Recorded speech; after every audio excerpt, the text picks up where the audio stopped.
पूजा घर में की गई कुछ गलतियां पूरा घर तबाह और बर्बाद कर देती है। एक एक पैसे के लिए दर दर की ठोकरें खाने पड़ते हैं। नमस्कार मित्रों, एक और नए वीडियो में आपका स्वागत है। मित्रों, आज का यह वीडियो बेहद ही खास और महत्वपूर्ण होने वाली है। मित्रों, आज की इस वीडियो में हम यह बताने जा रहे हैं कि पूजा घर में रखा हुआ लौटा किस धातु की होनी चाहिए और कौन सी धातु की लौटा शुभ होता है और किस धातु की लौटा अशुभ होता है और कौन सा लौटा पूजा घर में रखने से घर परिवार बर्बाद हो जाता है। मित्रों, हर एक जानकारी आपको इस वीडियो में मिलेगी। आपको कोई दूसरी वीडियो देखने की जरूरत नहीं होगी। मित्रों, आप हमारे चैनल पर पहली बार आए हैं तो हमारे चैनल को अवश्य सब्सक्राइब कर लीजिएगा। इसी तरह के ज्ञानवर्धक जानकारी लेकर हम इस चैनल पर आते रहते हैं। चलिए मित्रों, बिना देर किए शुरू करते हैं। मित्रों, सनातन धर्म में प्रत्येक धार्मिक कार्यों में कलश स्थापना आवश्यक रूप से की जाती है। मित्रों, गृह प्रवेश, दिवाली पूजन, यज्ञ अनुष्ठान, दुर्गा पूजा आदि में कलश स्थापना का विशेष महत्व होता है। मित्रों, हिंदू धर्म में पूजा पाठ को लेकर कुछ नियम बताए गए हैं। मित्रों, जिनका पालन करना जरूरी माना जाता है। मित्रों, ताकि पूजा का पूरा फल मिले। मित्रों, पूजा पाठ में कई तरह की सामग्री का उपयोग होता है और इन सभी चीजों का सात्विक और शुद्ध होना बेहद जरूरी होता है।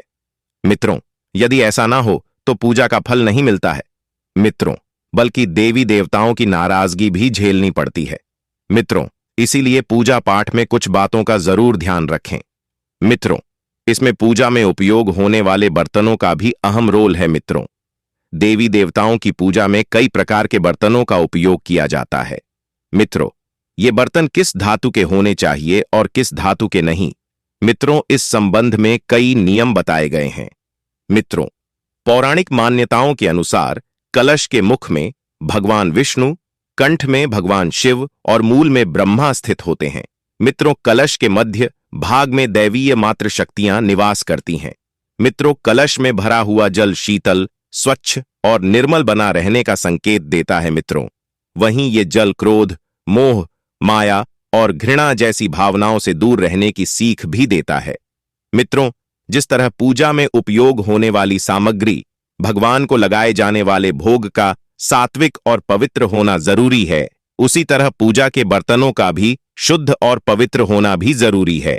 इसलिए सनातन धर्म में पूजा पाठ के लिए सोना, चांदी, तांबा और पीतल जैसी शुद्ध धातुओं के बर्तनों का उपयोग करना चाहिए। पूजा में कभी भी कांच, प्लास्टिक या स्टील के बर्तनों का उपयोग गलती से भी नहीं करना चाहिए। ये चीजें अशुद्ध होती हैं। स्टील या लोहे का संबंध शनि से है और इसलिए इससे बने बर्तनों का पूजा में उपयोग करना अशुभ होता है। पूजा पाठ में लोहे से बनी चीजों का उपयोग वर्जित किया गया है। इसके अलावा एल्यूमिनियम, कांच और प्लास्टिक की चीजों का भी उपयोग नहीं करना चाहिए।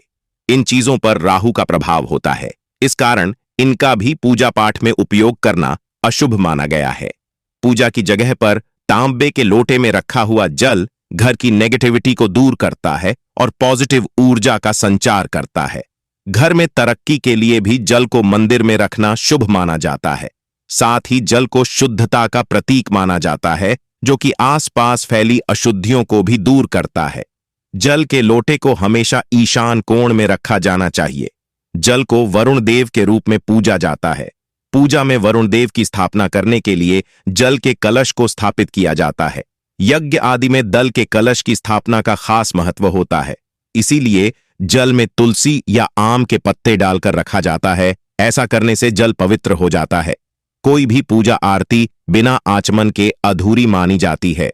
इसीलिए मंदिर में जल का लोटा रखा जाता है, जिससे आरती संपन्न होने के बाद जल से आचमन किया जा सके। पूजा छोड़कर बीच में न जाना पड़े और वहां रखे जल से ही पूजा संपन्न हो सके। पूजा के लिए रखे गए जल में तुलसी दल डालकर रखना चाहिए।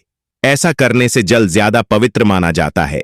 जल के लोटे में पवित्र नदियों का जल भी मिलाया जा सकता है। इसे घर में छिड़कने से नेगेटिव एनर्जी दूर भाग जाती है और सकारात्मकता आती है। देवी देवताओं की पूजा में कई प्रकार के बर्तनों का उपयोग किया जाता है। ये बर्तन किस धातु के होने चाहिए और किस धातु के नहीं, इस संबंध में कई नियम बताए गए हैं। अधिकतर लोग पूजा पाठ करते समय स्टील के बर्तनों का भी उपयोग करते हैं, जबकि ये धातु पूजा पाठ के लिए शुभ नहीं मानी गई है। जिन धातुओं को पूजा के लिए वर्जित किया गया है, उनका उपयोग नहीं करना चाहिए।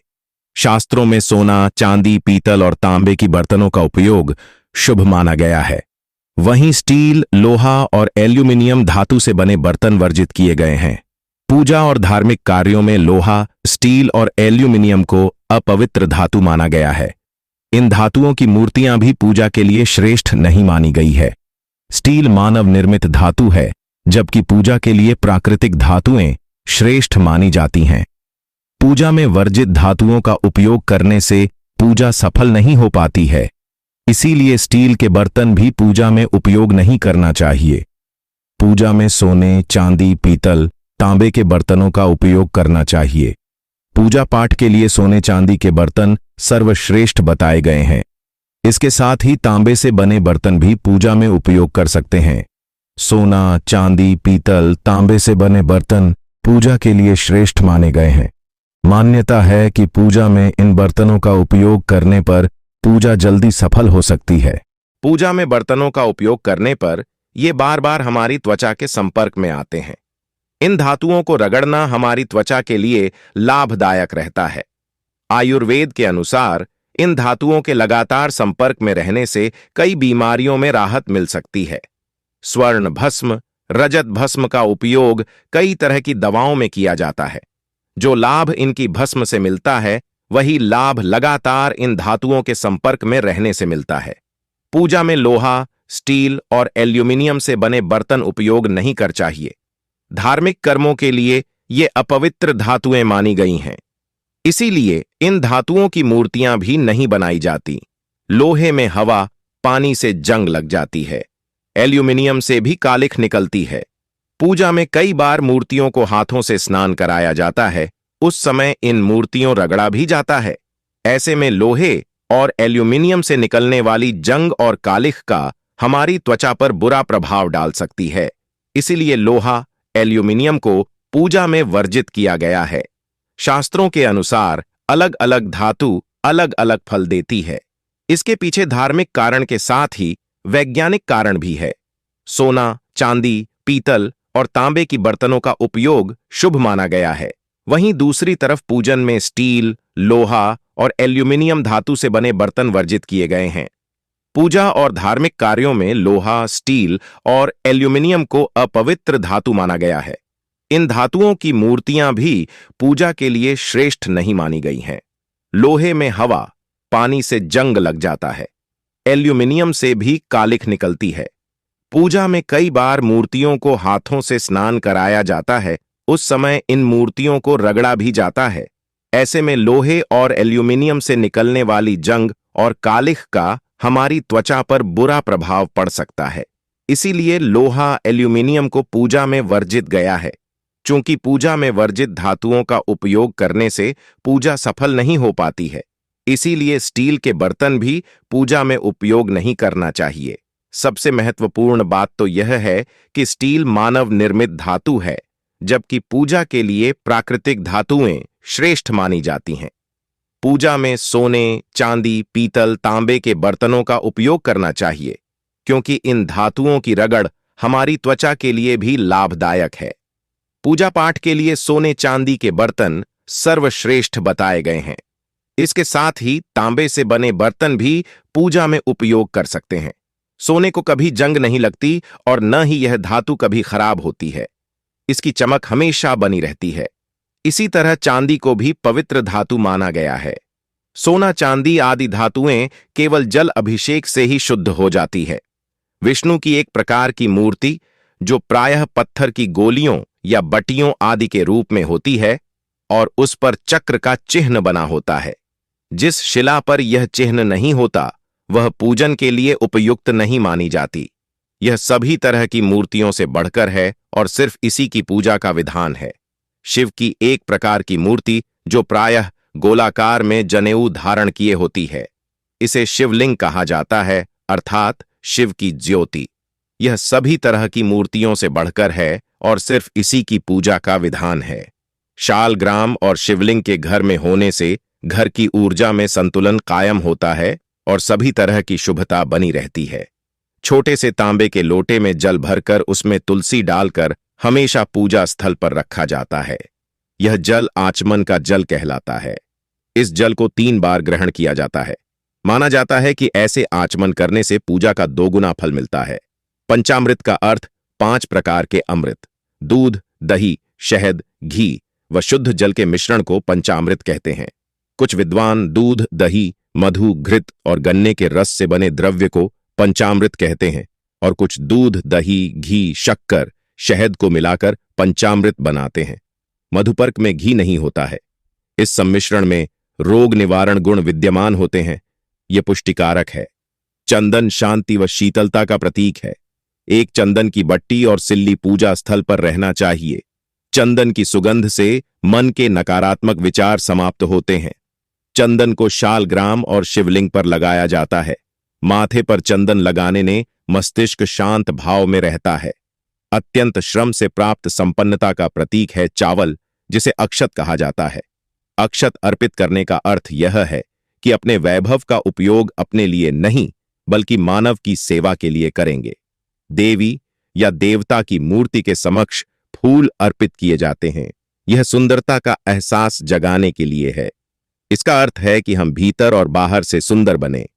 नैवेद्य में मिठास या मधुरता होती है। आपके जीवन में मिठास और मधुरता होना जरूरी है। देवी और देवता को नैवेद्य लगाते रहने से आपके जीवन में मधुरता, सौम्यता और सरलता बनी रहेगी। फल, मिठाई, मेवे और पंचामृत के साथ नैवेद्य चढ़ाया जाता है। यह चुने की लाल बुकनी और हल्दी को मिलाकर बनाई जाती है। इसका एक नाम कुमकुम भी है। इसे रोज नहीं लगाया जाता। प्रत्येक पूजा में इसे चावल के साथ माथे पर लगाते हैं। इसे शुभ समझा जाता है। यह आरोग्य को धारण करता है। रक्तवर्ण साहस का भी प्रतीक है। रोली को माथे पर नीचे से ऊपर की ओर लगाना अपने गुणों को बढ़ाने की प्रेरणा देता है। धूप सुगंध का विस्तार करती है। सुगंध से आपके मन और मस्तिष्क में सकारात्मक भाव और विचारों का जन्म होता है। इससे आपके मन और घर का वातावरण शुद्ध और सुगंधित बनता है। सुगंध का जीवन में बहुत महत्व है। धूप को अगरबत्ती नहीं कहते हैं। घर में अगरबत्ती की जगह धूप जलाएं। धूप जिसमें जलाते हैं उसका एक अलग से पात्र आता है। पारंपरिक दीपक मिट्टी का ही होता है। इसमें 5 तत्व हैं: मिट्टी, आकाश, जल, अग्नि और वायु। कहते हैं कि इन 5 तत्वों से ही सृष्टि का निर्माण हुआ है। अतः प्रत्येक हिंदू अनुष्ठान में पंच तत्वों की उपस्थिति अनिवार्य होती है। जिन स्थानों पर घंटी बजने की आवाज नियमित आती है, वहां का वातावरण हमेशा शुद्ध और पवित्र बना रहता है। इससे नकारात्मक शक्तियां हटती हैं। नकारात्मकता हटने से समृद्धि के द्वार खुलते हैं। घर के पूजा स्थान पर गरुड़ घंटी रखी जाती है। जिस घर में शंख होता है वहां लक्ष्मी का वास होता है। शंख सूर्य व चंद्र के समान देव स्वरूप है, जिसके मध्य में वरुण, पृष्ठ में ब्रह्मा तथा अग्र में गंगा और सरस्वती नदियों का वास है। तीर्थाटन से जो लाभ मिलता है वही लाभ शंख के दर्शन और पूजन से मिलता है। जल से भरा कलश देवताओं का आसन माना जाता है। दरअसल हम जल को शुद्ध तत्व मानते हैं जिससे ईश्वर आकृष्ट होते हैं। इसे मंगल कलश भी कहा जाता है। एक कांस्य या ताम्र कलश में जल भरकर उसमें कुछ आम के पत्ते डालकर उसके मुख पर नारियल रखा होता है। कलश पर रोली स्वस्तिक का चिन्ह बनाकर उसके गले पर मौली, नाड़ा बांधी जाती है। जल कलश में पान और सुपारी भी डालते हैं। पुराने समय से कुछ ऐसी परंपराएं या उपाय प्रचलित हैं जिन्हें अपनाने पर देवी लक्ष्मी की कृपा प्राप्त होती है। पीली कौड़ी को देवी लक्ष्मी का प्रतीक माना जाता है। एक एक पीली कौड़ी को अलग अलग लाल कपड़े में बांधकर घर में स्थित तिजोरी और जेब में रखने से धन समृद्धि बढ़ती है। तांबे में सात्विक लहरें उत्पन्न करने की क्षमता अन्य धातुओं की अपेक्षा अधिक होती है। कलश में उठती हुई लहरें वातावरण में प्रवेश कर जाती हैं। यदि कलश में तांबे के पैसे डालते हैं तो इससे घर में शांति और समृद्धि के द्वार खुलेंगे। देखने में ये उपाय छोटे से जरूर लगते हैं, लेकिन इनका असर जबरदस्त होता है। एक ऐसा पटिया जिस पर उक्त सभी सामग्री को रखा जाता है। कुल लोग सिंहासन चौकी आसन की तरह पाट बनवा लेते हैं। हालांकि आजकल बाजार में बने बनाए मंदिर आने लगे हैं जिसके अंदर यह सभी सामग्री रखी जा सकती है, लेकिन मंदिर और मूर्ति घर में रखना चाहिए या नहीं, यह किसी लाल किताब के विशेषज्ञ से पूछकर ही रखें। पाट पर सफेद, पीला या लाल वस्त्र बिछाकर ही उस पर उक्त सामग्री रखी जाती है। दुर्गा जी की स्वर्ण, रजत या ताम्र मूर्ति रखें। अगर ये उपलब्ध न हो सकें तो मिट्टी की मूर्ति अवश्य होनी चाहिए, लेकिन मूर्ति का साइज बहुत बड़ा नहीं होना चाहिए। चूंकि नवरात्रि में माता की पूजा विशेष रूप से की जाती है, इसलिए माता की मूर्ति जरूर होना चाहिए। एक तांबे के बुत ही छोटे से लोटे में गंगा जल भरकर अवश्य रखें। कई बार हमें इस जल की आवश्यकता पड़ती है। गंगा जल का कलश भी जल कलश की तरह रखें। यह बात सही है कि चांदी बहुत ही शुद्ध और स्वच्छ मानी जाती है, लेकिन पूजा के लिए नहीं। चांदी में खाना खाना या चांदी में रखा सामान बहुत ही उच्च माना जाता है। यह स्वास्थ्य के लिहाज से भी बेहतर है, लेकिन पूजा में इसका प्रयोग नहीं होता। चांदी पितरों के लिए प्रिय होती है, इसलिए इसे भगवान की पूजा में प्रयोग नहीं करते। लेकिन अपवाद स्वरूप केवल चंद्रमा की पूजा में चांदी को श्रेष्ठ कर माना गया है। तांबे को सभी धातुओं में सबसे शुद्ध माना गया है। अगर आपके पास कोई अन्य धातु का पात्र नहीं, तो आप तांबे से बने पात्र का प्रयोग कर सकते हैं। तांबे से आप सभी भगवान को जल अर्पित कर सकते हैं। केवल शनि भगवान को कभी भी तांबे के पात्र से जल न दें। ऐसा करके आप उन्हें कुपित कर सकते हैं। तांबे के चम्मच, प्लेट और लोटे का प्रयोग पूजा में करना श्रेष्ठकर होता है। माना जाता है कि तांबे से शुद्ध और कोई धातु है तो वह सोना है, इसलिए सोने की जगह तांबे का प्रयोग करें। सूर्य को तांबे के पात्र में जल देना जितना श्रेष्ठकर होता है, उतना ही अनिष्टकारी शनि की पूजा में होता है। इसके पीछे यही माना जाता है कि सूर्य और शनि एक दूसरे के शत्रु माने गए हैं।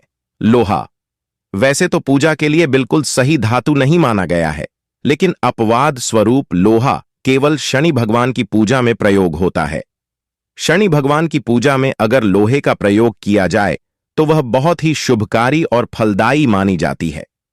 भगवान की पूजा में कभी स्टील, एल्यूमिनियम, जस्ता जैसे धातुओं का प्रयोग न करें, क्योंकि ये न तो शुद्ध मानी जाती हैं, न तो किसी भगवान की विशेष पूजा में प्रयोग के लिए निमित्त हैं। इसलिए इनसे दूरी बनाएं। सामग्री के अलावा यहां शंख, गरुड़ घंटी, कौड़ी, चंदन बट्टी, तांबे का सिक्का, आचमन पात्री, गंगा जल और पानी का लोटा रखा जाता है। कई घरों में लोटे की जगह जल कलश रखते हैं।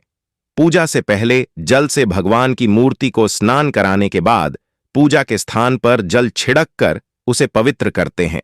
इसीलिए पूजा स्थल पर एक लोटे में जल रखा जाता है। माना जाता है कि जिस तरह गरुड़ देव की स्थापना गरुड़ घंटी के रूप में की जाती है, ठीक उसी तरह वरुण देव की स्थापना जल के रूप में की जाती है। मान्यताओं के अनुसार कि जल की पूजा वरुण देव के रूप में होती है और वही दुनिया की रक्षा करते हैं। पूजा घर में जल में तुलसी के कुछ पत्ते डालकर रखने से वह जल पवित्र हो जाता है। पवित्र होने के साथ ही यह जल आचमन योग बन जाता है। इस जल से पूजा स्थल को शुद्ध करने पर देवी देवता प्रसन्न होते हैं।